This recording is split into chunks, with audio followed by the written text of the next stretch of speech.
Welcome to Montenegro, here to my briefing session. I'm talking now about Ukraine, and I would like to say first of all, Slava Ukraine for Ukraine's victory and what we need to achieve, but what we can do and what we all should together in Europe to help Ukraine to win in this war, to liberate all territory, to join NATO like Montenegro, to be in the EU like it should be, and also to be a different policy approach from the European Union. You know, Mrs. Ursula von der Leyen is in most aspects totally correct, and it's the member states again who are failing. What I'm calling here is obviously the EU training mission. It should be very clear that Austria, Croatia and Hungary participate. We should not accept this bystanding and this cover of neutrality or of Russian kind of funded propagandists like some few have it. And this is a real big problem. So we need to join the EU training mission. Secondly, we need to come to common procurement of ammunition, absolutely. And also Austria can supply tanks, and also Hungary. We need to make sure that all the available tanks are provided to Ukraine, and we buy new tanks then later, because the Russian tanks are anyhow stuck then in Ukraine with our old tanks. So it's much better. I call again for Austria to bring the old tanks, to join the initiative for the EU training mission, and also to joint ammunition production.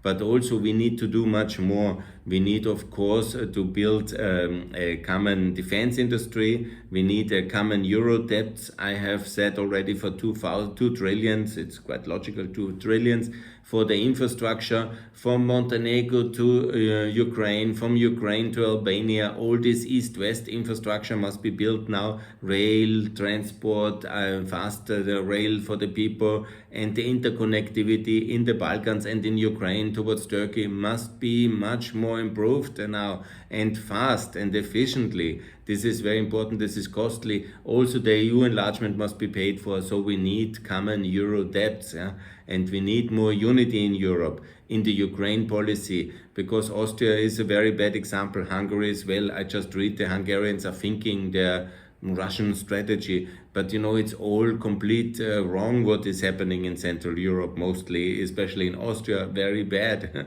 Hungary, very bad. Partly Croatia, very bad.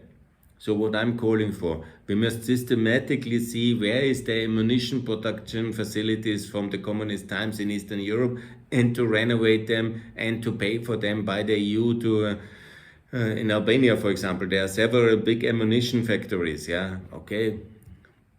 The EU can buy them, the EIB can buy them, and we have a European company called European Ammunition, and buy them and reconstruct them from the Albanian state. That's, for example, one proposal. Or, of course, you know, there is private sector, working industrial capacity. They must have the economic stability to really produce weapons and ammunition long term in enormous quantities. This must be like that. There's other facilities, I don't know, in Bulgaria, Romania, and in the Eastern Europe, they have a lot of these facilities. Motivate them, pay them, nationalize them, Europeanize them, and make them perform. This is very, very important. And now we really have to kickstart the production. Of course, the training, of course, the tanks for Ukraine. And what we are doing is, and of course, Eurobonds for the rearming of Europe, for the supply of Ukraine, for the Ukraine reconstruction, obviously, because it's very costly. And this must be shared on all our tax burdens. And we must do much more, much faster. Mariupol must be liberated.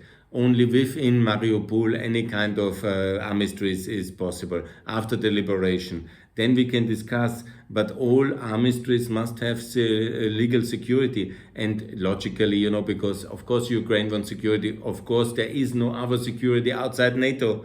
So Ukraine must be in NATO. If we don't liberate all of Ukraine now, then it must be partially in NATO, like the Western German state. This is all very logical, and I argue since years and years about this.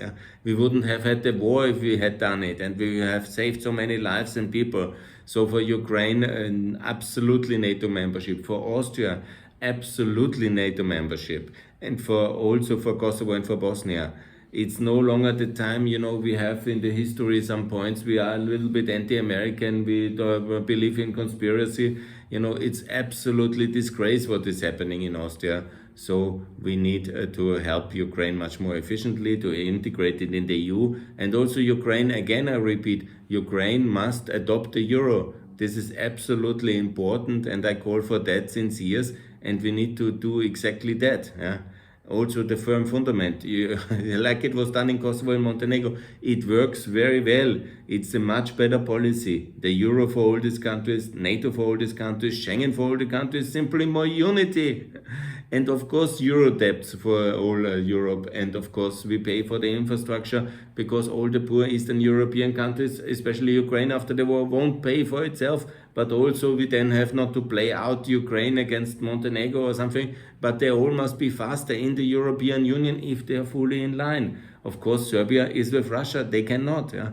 And so we need to defeat also Russia on the battlefield, because it is very meaningful, obviously, for some of the proxy forces in the Balkans, because once there is no money coming in more from Russia, they will be defeated and they will lose the interest in defending Russian interest in Montenegro or in Serbia or in Bosnia, because they will see the great hero Putin is defeated.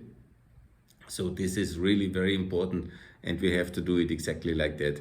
And I call for victory of Europe by Eurobonds, by EU integration, by NATO integration, by the EU joining NATO, by, of course, also the integration between the two great pillars of the West, NATO and the EU, and also by the end of neutrality inside Europe, and also to really work on this together. United answer against the Russian aggression is obviously logically more European unity, and who has not understood this Zeitenwende, it's very regrettable, I have to say. Thanks a lot for that, and I say Slava Ukraine and let's have Ukraine in NATO and in the EU, and of course also in the Regional Cooperation Council, by the way, and in CEFTA, let's not forget. And Ukraine, come to Montenegro, study the Montenegro model, let's do it like this in the currency in NATO. This is the best model, and thanks a lot. Bye.